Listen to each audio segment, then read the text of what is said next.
आसमान में बैठा वो अदृश्य दैत्य जो निगल गया सैकड़ों प्लेन बरमूडा ट्रायंगल से होकर। पहले जब भी कोई जहाज गुजरता था तो उसके साथ कोई ना कोई अप्रिय घटना हो जाती थी। कई बार तो इन जहाजों के रेस्क्यू के लिए गई टीमें भी कभी वापस नहीं आ सकीं। सिंगापुर एयरलाइंस की बोइंग 707-300 एआर फ्लाइट ने लंदन से भारतीय समय के मुताबिक सोमवार देर रात 2:45 पर उड़ान भरी थी। फ्लाइट दोपहर 3:40 पर सिंगापुर लैंड होने वाली थी, लेकिन टेक ऑफ के 11 घंटे बाद ये म्यांमार के एयर स्पेस में 37,000 फीट पर टर्बुलेंस में फंस गई।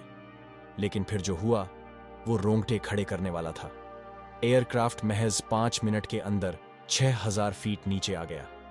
विमान के अंदर बैठे लोगों को ऐसा टर्बुलेंस महसूस हुआ होगा कि जैसे मानो उनका विमान बरमूडा ट्रायंगल के ऊपर से निकल रहा हो और अब उनके विमान को सुरक्षित लैंड कर पाना असंभव सा है। बरमूडा ट्रायंगल का नाम सामने आते ही आपको लग रहा होगा, आखिर ये कौन सी जगह है। इसे लेकर कई तरह की कहानियां प्रसिद्ध हैं। आप और हम इसके बारे में बचपन से ही सुनते आ रहे हैं, लेकिन जब भी इसके बारे में जानने या समझने की कोशिश की तो हमेशा साइंस के इतने भारी भरकम कॉन्सेप्ट सामने रख दिए गए, जिनकी मदद से इसे जानने समझने की जगह हम इससे दूरी बनाते रहे। हमें हमेशा लगता था कि काश कभी ऐसा हो कि कोई इसके बारे में हमें आसान भाषा में ही समझा दे। चलिए, आज हम आपके लिए ये करते हैं। आज हम आपको बरमूडा ट्रायंगल और इससे जुड़ी तमाम उन बातों से रूबरू कराएंगे जो आज तक कई लोगों के लिए रहस्य की तरह है। आसान भाषा में समझना चाहें तो ये अटलांटिक महासागर में करीब 5 लाख स्क्वायर किलोमीटर का एक ऐसा इलाका है जो फ्लोरिडा के पास से शुरू होकर प्यूर्टो और बरमूडा द्वीप तक जाता है। ऐसे में ये समुद्र के अंदर एक काल्पनिक सा ट्रायंगल क्रिएट करता है। इसी पूरे इलाके को हम बरमूडा ट्रायंगल के नाम से जानते हैं। जहां तक बात इस ट्रायंगल की खोज की है तो इसका श्रेय जाता है क्रिस्टोफर कोलंबस को। ऐसा माना जाता है कि इस ट्रायंगल के रास्ते से सबसे पहले कोलंबस ही गुजरा था। कोलंबस ने इसका जिक्र अपनी किताब में भी किया है। उन्होंने इस ट्रायंगल का जिक्र करते हुए कहा है कि बरमूडा ट्रायंगल में आज तक इतनी अधिक घटनाएं हो चुकी हैं कि कई लोग इसे डेविल ट्रायंगल भी कहकर बुलाते हैं। इसे यह नाम सबसे पहले 1964 में विंसेंट गैडिज ने दिया था। कहा जाता है कि इस इलाके में जाने के बाद कई तरह की अप्रिय घटना खुद ब खुद होने लगती है, जैसे कि कभी जहाज का इंजन अपने आप काम करना बंद कर देता है, जहाज खुद पानी के अंदर धंसने लगता है, अगर कोई पानी में तैरना चाहे तो उसे तैरने में दिक्कत होती है। यहां हुई सबसे बड़ी घटनाओं की अगर बात करें तो अगस्त 1942 में अमेरिकी नौसेना के जहाज इसी बरमूडा ट्रायंगल के ऊपर से लौट रहे थे। तभी अचानक उनका संपर्क रेडियो स्टेशन से टूट जाता है और उनका नेविगेशन सिस्टम फेल हो जाता है। इस जहाज को ढूंढने जब रेस्क्यू टीम रवाना की गई तो उनका भी आज तक कुछ पता नहीं चल सका है।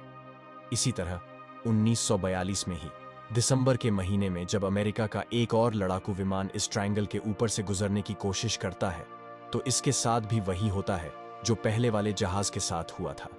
इसका पायलट बताता है कि उसका नेविगेशन काम नहीं कर रहा है। बरमूडा ट्रायंगल के इतने खतरनाक होने और यहां से गुजरने वाले जहाजों के गायब होने के कारणों का पता लगाने के लिए कई शोध किए गए हैं, लेकिन किसी भी शोध में आज तक यह साफ नहीं हो पाया है कि इस ट्रायंगल में प्रवेश करते ही ऐसा कैसे और क्यों होता है, और जो जहाज आज तक यहां से गायब हुए हैं वो आखिर गए कहां। हालांकि कई अलग अलग वैज्ञानिक इस ट्रायंगल को लेकर अलग अलग तर्क देते हैं। कई वैज्ञानिकों का मानना है कि जहाजों के साथ होने वाली अप्रिय घटना यहां मौसम में एकाएक हुए बदलाव की वजह से होता है। कुछ लोगों को कहना है कि पहले के मुकाबले अब बरमूडा ट्रायंगल में होने वाली घटनाओं की संख्या में काफी कम हुई है। इसकी एक वजह उन्नत तकनीक का इस्तेमाल भी है। तकनीक के इस्तेमाल से आज ऐसे रडार ORR सोनार तैयार किए गए हैं जो यात्रा के दौरान समुद्री जहाजों को पानी के नीचे मौजूद खतरों के बारे पहले ही बता देते हैं। लेकिन आज से 50 साल से पहले उस समय के पानी के जहाजों के पास इस तरह का तकनीक नहीं था। ऐसे में मौसम में बदलाव से लेकर पानी के नीचे मौजूद बड़े पत्थर के खतरों के बारे में उन्हें पहले मालूम नहीं चल पाता था। अलग अलग समय पर विभिन्न वैज्ञानिकों ने बरमूडा ट्रायंगल से गुजरने वाले जहाजों के साथ हादसे की वजह को अलग अलग बताया है।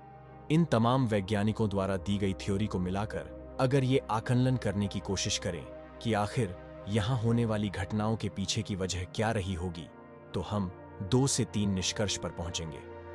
वैज्ञानिकों की एक थ्योरी ये कहती है कि बरमूडा ट्रायंगल जिस जगह है वहां समय समय पर ज्वालामुखी विस्फोट होते रहते हैं। ऐसे में समुद्र के नीचे जब ज्वालामुखी विस्फोट होता है, इसकी वजह से धरती के अंदर से कई तरह की गैस बाहर निकलती है।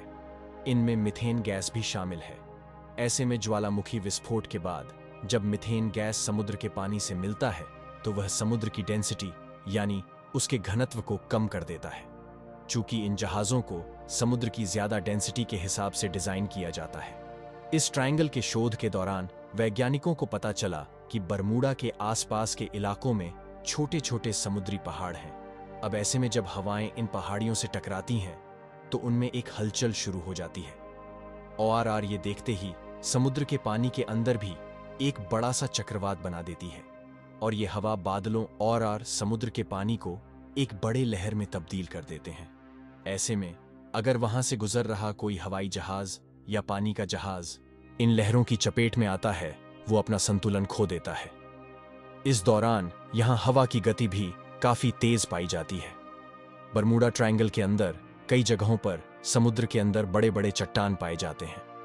कई बार बड़े पानी के जहाज पानी के नीचे इन चट्टानों का अंदाजा नहीं लगा पाती हैं।